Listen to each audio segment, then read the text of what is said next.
Hi എല്ലാവർക്കും നമസ്കാരം. പുതിയൊരു വീഡിയോയിലേക്ക് എല്ലാവർക്കും സ്വാഗതം. ഇന്നത്തെ റെസിപ്പി മസാല കപ്പലണ്ടിയാണ്. ഇത് നമ്മൾ സാധാരണ കടകളിൽ നിന്നൊക്കെയാണ് മേടിക്കുന്നത്. ഇത് നമുക്ക് വീട്ടിൽ തന്നെ വളരെ ഈസി ആയിട്ട് ചെയ്തെടുക്കാം. അപ്പോൾ അതെങ്ങനെയാണ് തയ്യാറാക്കുന്നതെന്ന് നോക്കാം.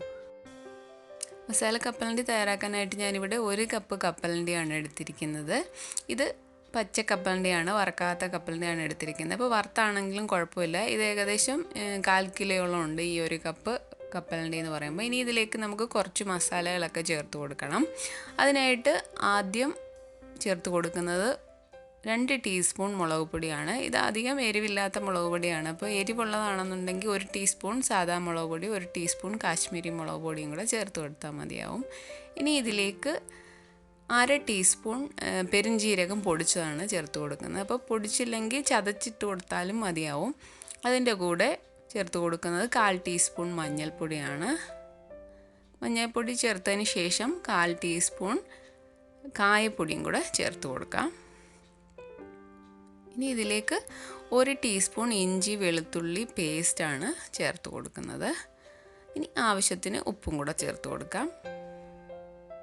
അപ്പം കുറച്ച് കുരുമുളക് പൊടി വേണമെങ്കിൽ എരിവിന് ചേർത്ത് കൊടുക്കാം. ഞാനിപ്പോൾ ചേർത്ത് കൊടുക്കുന്നില്ല. ഇനി നമ്മൾ ഇട്ട് കൊടുത്ത ഇൻഗ്രീഡിയൻസ് എല്ലാം കൂടെ നന്നായിട്ടൊന്ന് മിക്സ് ചെയ്ത് കൊടുക്കാം.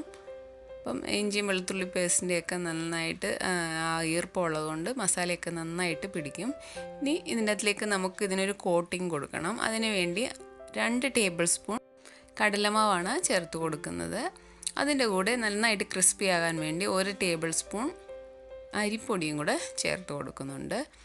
ഇനി ഇത് നമുക്ക് നന്നായിട്ടൊന്ന് മിക്സ് ചെയ്ത് കൊടുക്കാം. അപ്പം ഇങ്ങനെ മിക്സ് ചെയ്യുമ്പം നമ്മളുടെ നേരത്തെ മിക്സ് ചെയ്ത ആ ഈർപ്പമുള്ളത് കൊണ്ട് നന്നായിട്ടൊന്ന് മാവെല്ലാം നന്നായിട്ടൊന്ന് പിടിക്കും. ഇനി ഇതിൻ്റെ അകത്തിലേക്ക് നമുക്ക് വെള്ളം നന്നായിട്ട് തളിച്ച് കൊടുക്കണം. അപ്പോൾ ഒത്തിരി ഓവറായിട്ട് വെള്ളം ഒഴിക്കരുത്. ഇതുപോലെ തളിച്ചിട്ട് നന്നായിട്ട് ഒന്ന് മിക്സ് ചെയ്യുക. അപ്പം മസാലയൊക്കെ നന്നായിട്ട് കടലയിലോട്ട് നന്നായിട്ട് പിടിക്കും. അപ്പം വെള്ളം ഒഴിക്കുമ്പോൾ ഒത്തിരി ഓവറായിട്ട് ഒഴിക്കാതെ വളരെ കുറച്ച് ഒഴിച്ചിട്ട് നന്നായിട്ട് മിക്സ് ചെയ്തെടുക്കുക.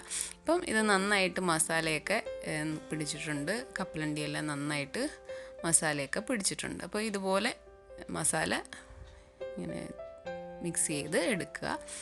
ഇനി ഇത് നമുക്ക് വറുത്തെടുക്കണം. കപ്പലണ്ടി വറുത്തെടുക്കാനായിട്ട് ഞാനൊരു പാനിൽ എണ്ണ ചൂടാക്കിയിട്ടുണ്ട്. എന്നിട്ട് ചൂടായതിന് ശേഷം ലോ ഫ്ലെയിമിൽ ഇട്ടിട്ട് നമ്മൾ മിക്സ് ചെയ്തെടുത്ത കടല കുറച്ച് ഇട്ട് വറുത്തെടുക്കുക. അപ്പോൾ ഒത്തിരി ഓവറായിട്ട് ഇടാതെ 2-3 പ്രാവശ്യമായിട്ട് ഇട്ടിട്ട് വേണം വറുത്തെടുക്കാൻ. നമ്മൾ കടലയൊക്കെ ഇട്ട് കൊടുത്തിട്ടുണ്ട്. അപ്പം ആദ്യം പതയൊക്കെ നന്നായിട്ടൊന്ന് അടങ്ങിയതിന് ശേഷം വേണം നമ്മൾ ഇളക്കാൻ. ഇപ്പോൾ പതയൊക്കെ ഒന്ന് കുറഞ്ഞു വന്നിട്ടുണ്ട്. ഇനി ഒരു തവി വെച്ച് നന്നായിട്ടൊന്ന് ഇങ്ങനൊന്ന് ഇളക്കി കൊടുക്കുക. കപ്പലണ്ടി പെട്ടെന്ന് തന്നെ ഫ്രൈ ആയി കിട്ടും.